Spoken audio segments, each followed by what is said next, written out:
नमस्कार, विंध्या टाइम्स में आप सभी का स्वागत है। रीवा शहर के विहान हॉस्पिटल में एक मरीज की हालत बिगड़ने से मरीज के परिजनों ने अस्पताल को लेकर आरोप लगाए।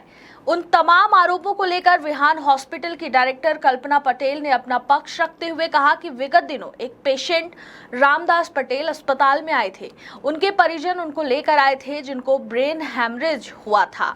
उन्हें पहले सीधी अस्पताल में भर्ती कराया गया, उसके बाद रीवा के संजय गांधी अस्पताल में भर्ती कराया गया और जब हालत बिगड़ी तो उन्हें विहान अस्पताल लाया गया था। डॉक्टर के द्वारा उनको बताया गया कि पेशेंट के ब्रेन पर खून का बड़ा थक्का जम गया है। न्यूरो सर्जन के द्वारा उन्हें सर्जरी की सलाह दी जाती है। साथ में यह भी कहा जाता है कि पेशेंट के बचने के चांसेस बहुत कम हैं। हाँ, दिलीप सिंह बोल रहे हैं जी हाँ, मैं रामदास पटेल का बड़े भाई बोल रहा हूँ। जी जी मेरा जो है छुट्टी कराई है और फाइल बनवाई है। पैसा कौड़ी मैं एक भी नहीं जमा करूँगा। क्या हो गया है? मेरे मरीज को छुट्टी करा दीजिए कागज बना के। हाँ क्या करें, पेमेंट नहीं करेंगे? हाँ, पेमेंट हम नहीं करेंगे। जब मरीज हमारा नहीं है तो बेनिफिट आया तो मैं क्यों पेमेंट करूँ? आपको बताया गया था तो आपने सर्जरी कराया था ना उसमें। है? आपको बताया गया था तो आप ही सर्जरी कराए हैं ना। क्या बताया गया था?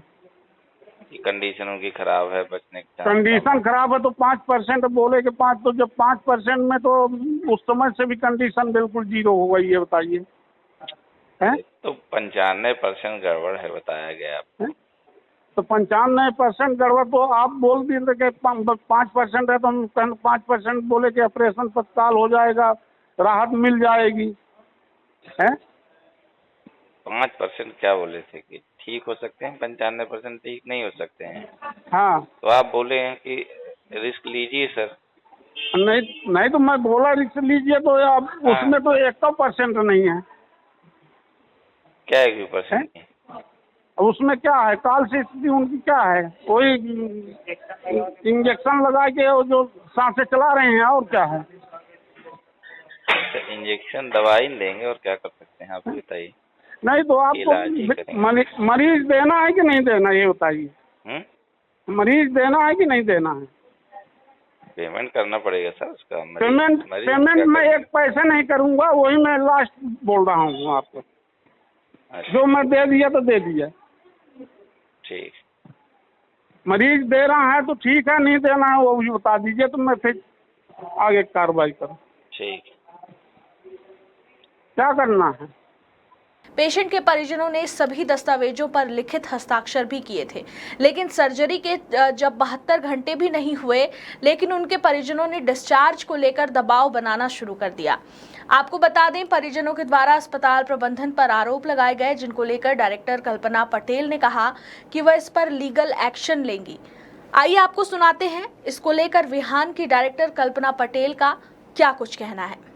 विहान हॉस्पिटल का पक्ष रखने के लिए मैं आपको एक सच बताना चाहूँगी कि 17 की रात 8:30 बजे पेशेंट रामदास पटेल को उनके परिजन यहाँ लेकर आते हैं, जिन्हें सुबह 17 की सुबह लगभग 9 से 10 के बीच में लकवा हो जाता है। उनके दिमाग की नस फट जाती है और काफ़ी खून बह जाता है। इस कंडीशन में पहले वो सीधी हॉस्पिटल, फिर संजय गांधी और फिर उसके बाद विहान लेकर आते हैं।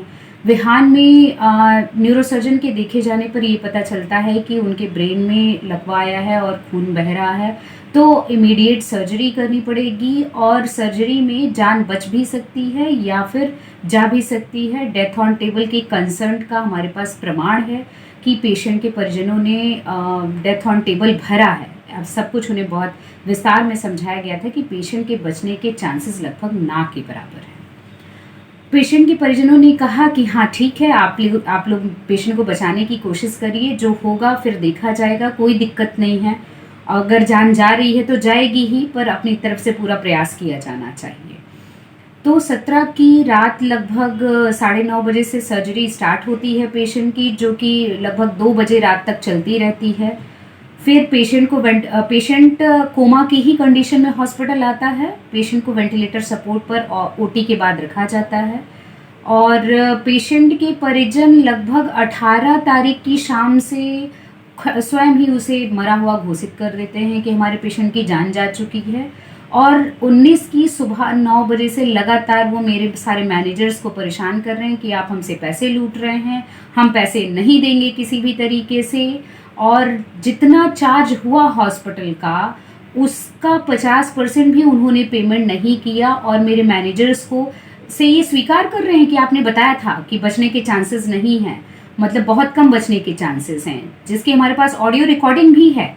और वो ये सीधे सीधे साफ साफ शब्दों में कह रहे हैं कि हम पैसे नहीं देंगे। मैं वो ऑडियो रिकॉर्डिंग भी आप लोग को प्रोवाइड करूँगी। उसके बाद भी हम पेशेंट्स रखे रहते हैं और पेशेंट को हम कोमा की कंडीशन में लगभग 19 तारीख की दोपहर को 1:15 बजे यहाँ से डिस्चार्ज करते हैं। उन्हें ये सलाह देते हैं कि आप कार्डियक एम्बुलेंस से अपने पेशेंट को ले जाइए, लेकिन वो नॉर्मल एम्बुलेंस से अपने पेशेंट को ले जाते हैं। इस बात के भी प्रमाण है मेरे पास, हमने उन्हें ये सारे सलाह दिए हैं। पेशेंट किसी भी स्थिति में मृतक नहीं था। उसके बाद भी परिजनों ने यहाँ बहुत हंगामा किया और हमारे ऊपर मीडिया को बुलाकर झूठा आरोप लगाया कि हम पैसे लूटने के लिए उनके साथ ये सब कुछ कर रहे हैं। इस बात से आहत होकर मैं जरूर कानूनी कार्यवाही करूंगी और मैं उनसे इस बात के प्रमाण मांगूंगी कि कहाँ मैंने आपसे ज़्यादा पैसे लिए हैं, जबकि जितने चार्जेस हमने उन्हें बताए थे उसका आधा तक पेमेंट हॉस्पिटल को नहीं किया है परिजनों ने और हमारे ऊपर गलत आरोप लगाया। इसलिए मैं आवश्यक रूप से कानूनी कार्यवाही करूंगी और हर प्रकार की कॉम्पनसेशन की भी मांग करूंगी। धन्यवाद।